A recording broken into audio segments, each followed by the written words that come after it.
Hola a todos, qué gusto tenerlos de vuelta. Esta es la clase 5 de este esfuerzo que estamos haciendo juntos para quedarnos en casa. Quedarnos en casa y aprovechar el tiempo. Antes de empezar la clase sí me gustaría decir que quedarnos en casa es una manera de ser no solo responsables con nosotros y nuestra familia, sino con otras familias mexicanas. Habemos personas que lo podemos hacer, hay otras que quizá les cueste más trabajo, pero los que podemos hacer debemos hacerlo. Es muy importante cuidarnos, es muy importante cuidar a otras personas y a otras familias. Como ha quedado demostrado en todo el mundo, hay personas que tienen mucho mayor riesgo que otros, y a esos son a los que más debemos cuidar. Entiendo perfectamente que la economía va a sufrir y que hay muchas familias que no se pueden quedar en casa, hay muchas personas que no lo pueden hacer, pero los que lo podemos hacer tenemos que hacerlo, tenemos que evitar salir, tenemos que evitar propagar el virus, tenemos que evitar los riesgos y evitárselos a otras personas. Es el momento de ser solidarios entre todos y de comprometernos a mantener de la mejor manera posible la salud de todo el mundo. No solo la salud física, la salud mental, y generar una sociedad solidaria que se cuida entre todos. Todos por todos es como le quise llamar yo a este ejercicio que estoy haciendo con ustedes. Vamos entonces a cuidarnos, vamos a tratar de protegernos entre todos, pero vamos a aprovechar el tiempo, vamos a sacarle el mayor provecho posible a este tiempo que vamos a estar en la casa. Y de esto se trata estas clases que quiero regalarles a ustedes. La última clase, la clase 4, platicamos que en nuestra Constitución conviven tres sistemas diferentes: el sistema federal, el sistema presidencial de gobierno y el sistema democrático. Hoy quiero ahondar en uno de ellos porque es muy importante entenderlo de manera completa. Se trata de nuestro sistema federal. Decíamos que el sistema federal es un sistema de distribución de competencias.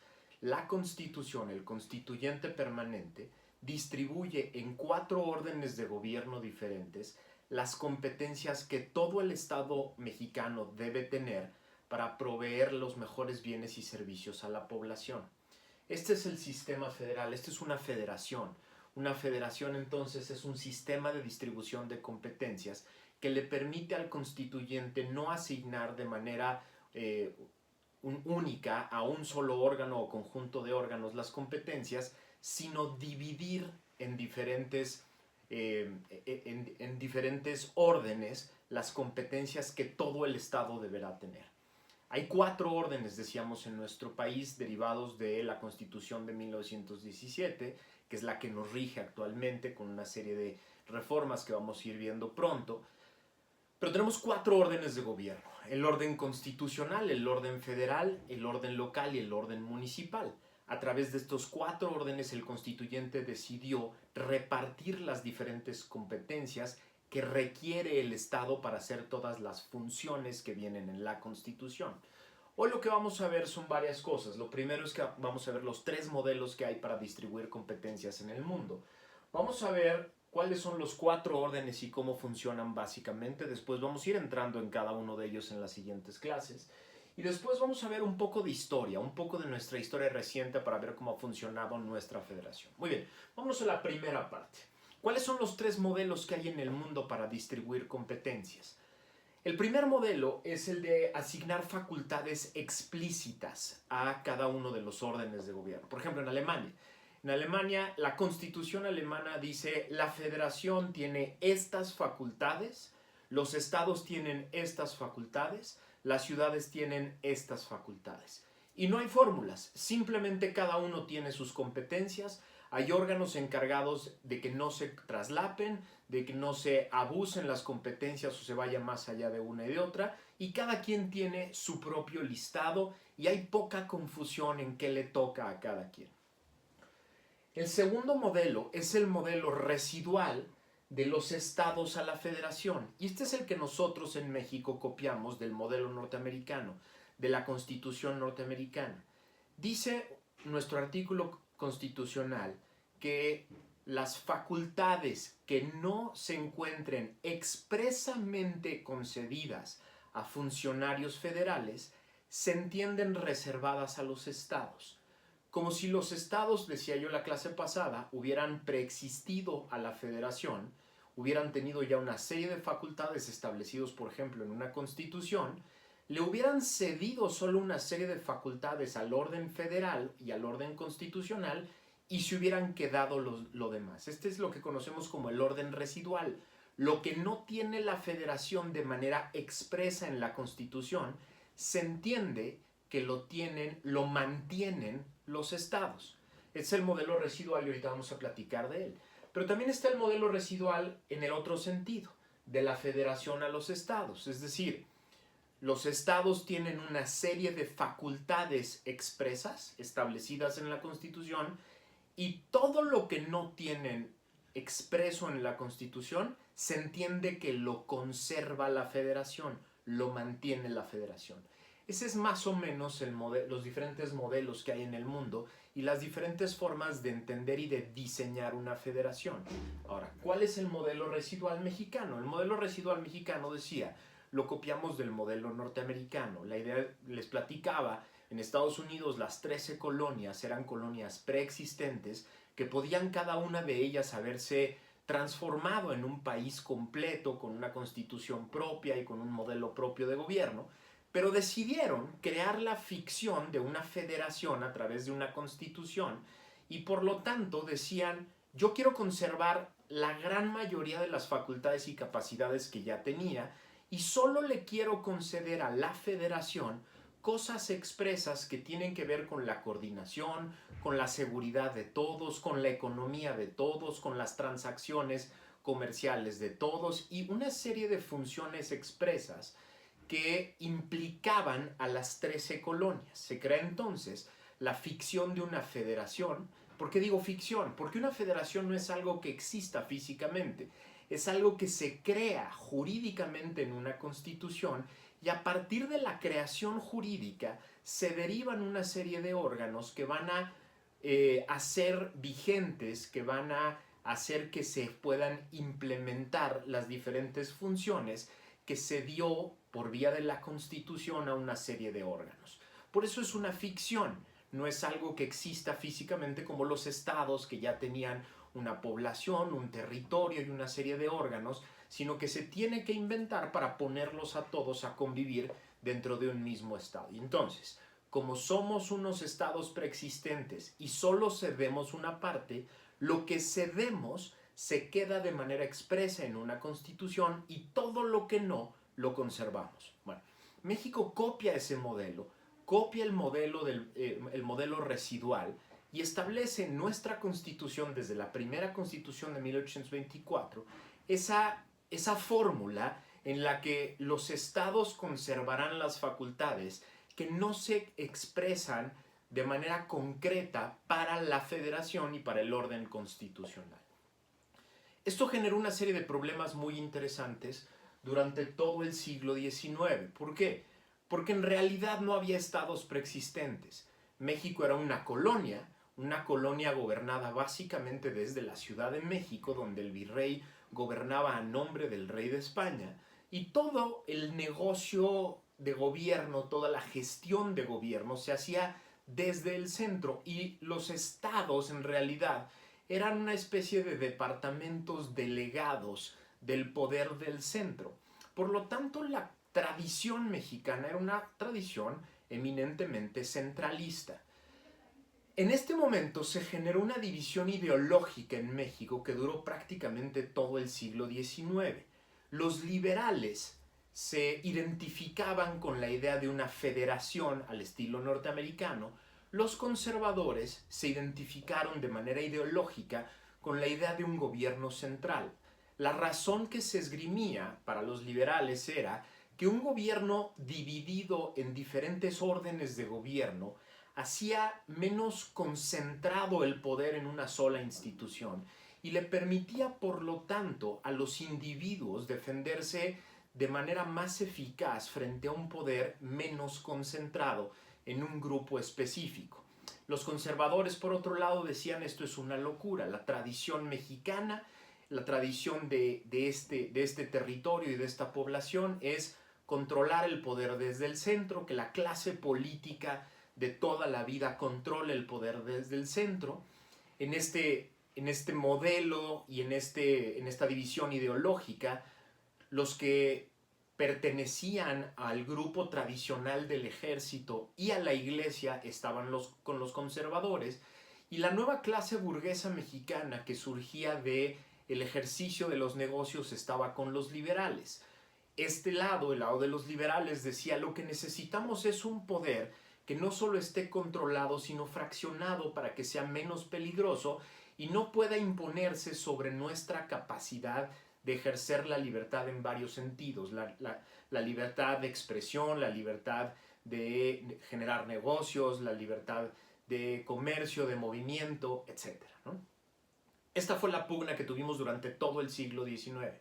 Todo el siglo XIX hubo diferentes movimientos sociales, guerras civiles, constituciones diferentes que pugnaban de una constitución centralista a una constitución federalista, que cambiaban los diferentes órganos, golpes de Estado que derrocaban a presidentes electos, grupos de poder que se imponían unos sobre otros, etc. La idea de una federación fue siempre muy complicada porque no se derivó de un acuerdo de estados preexistentes, sino de la copia de un modelo que era básicamente foráneo a el modelo mexicano de ejercicio tradicional del poder a través de la capital.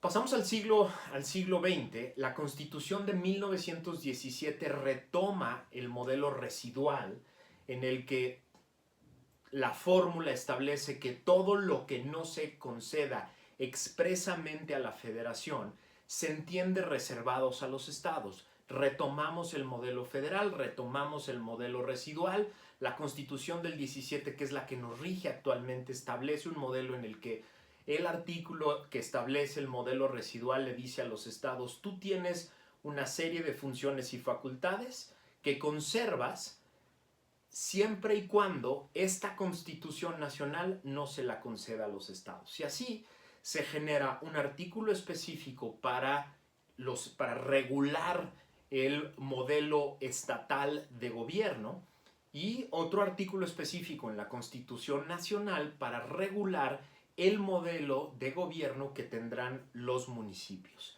A partir de ahí empieza a generarse una serie de movimientos en torno a la autonomía de los estados y la autonomía de los municipios, que pronto es capturada por el sistema de partido hegemónico. Este modelo de sistema de partido hegemónico que rigió durante todo el siglo XX fue capturando poco a poco el modelo residual establecido en la Constitución y los artículos que establecían las facultades y las funciones del orden local y del orden municipal. Fueron básicamente tres temas los que fueron recapturando hacia el centro, y en un solo órgano, que era el presidente de la República, a través del partido hegemónico, las diferentes funciones y facultades de los congresos. El primero fue el dinero. A través de una serie de reformas fiscales, poco a poco se fue recapturando la capacidad de ejercer el poder desde el centro. Era la Secretaría de Hacienda en la capital de la República la que básicamente controlaba la mayor parte de los ingresos, y por lo tanto era la encargada de la distribución de ese dinero a estados y municipios. Esto implicó que los gobernadores y los presidentes municipales tuvieran en realidad muy poca libertad fiscal, muy poca libertad de gasto, y poco a poco fueron sometiéndose a la estructura de la Secretaría de Hacienda y a los procesos de la Secretaría de Hacienda para el control de sus ingresos y para el control, por lo tanto, de su gasto. Se volvieron también muy comodinos. ¿Por qué? Porque a partir de este modelo ellos no tenían que sufrir el costo político que implicaba aumentar, por ejemplo, impuestos cuando se requiriera, generar nueva deuda, generar nuevos modelos fiscales. ¿Por qué? Porque todo lo hacía la Secretaría de Hacienda, ellos recaudaban y lo que les tocaba se los mandaba. Con esta estructura, los estados fueron perdiendo cada vez más libertad en el ejercicio del gasto, y se empezaron a hacer cada vez más centrales. La segunda forma de control era a través de leyes federales de diferentes materias. Materias como el comercio, transacciones, materias bancarias, etc. Fueron poco a poco controlando la mayor parte de los temas más importantes que le restaban libertad a los estados para hacer diferencias entre ellos, ¿no?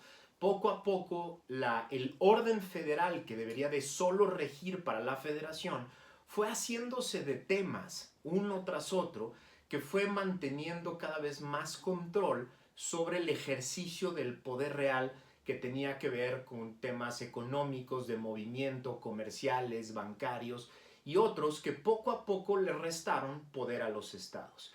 Y finalmente el meramente político. El tema político fue cada vez más concentrado desde Los Pinos, que antes era donde se tomaban todas las decisiones, hoy es un museo al que nadie va. En ese momento Los Pinos era este espacio en donde se tomaban todas las decisiones acerca de las candidaturas más importantes.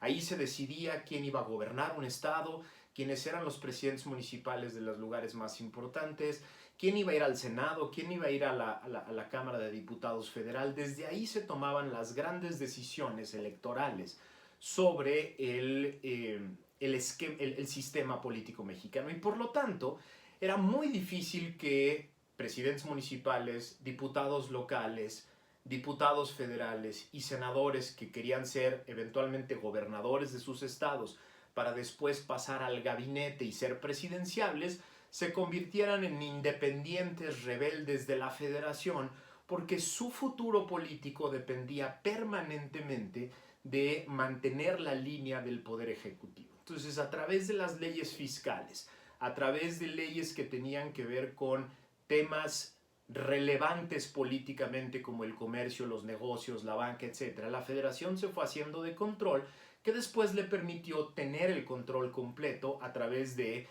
el sistema político y la decisión de candidaturas importantes para estados y municipios que en realidad no controlaban el futuro político en este sentido.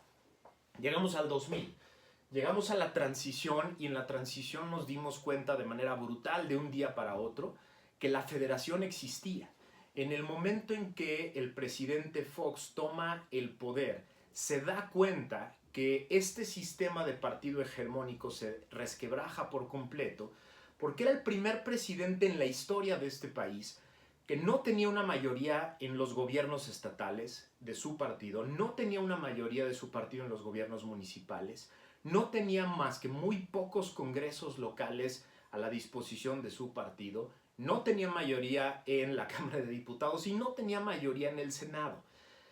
Pronto, también los gobernadores y presidentes municipales se dan cuenta de esto, se dan cuenta de que no tienen ya una línea política directa con la presidencia de la República y empiezan a tratar de retomar el control de sus estados, de sus municipios, y poco a poco empiezan a tratar de librarse de esa regulación fiscal y de esas regulaciones en distintas materias, y empiezan a tratar de legislar en torno a esas materias.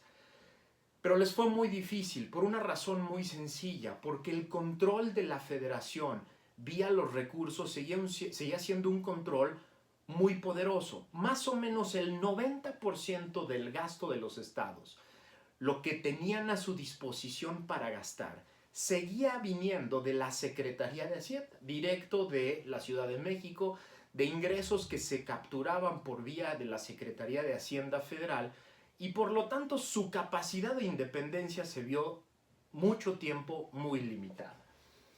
La consolidación ha implicado un reto gigantesco entonces para nuestra federación. El orden constitucional más o menos ha ido adquiriendo un carácter independiente y autónomo. Se trata de órganos complejos que vamos a ir viendo, que van construyendo la Constitución a través del constituyente permanente y los órganos que van generando los distintos cambios. El orden federal ha ido más bien deshaciéndose de algunas funciones importantes y permitiendo a los estados desarrollar algunas de estas funciones de manera independiente.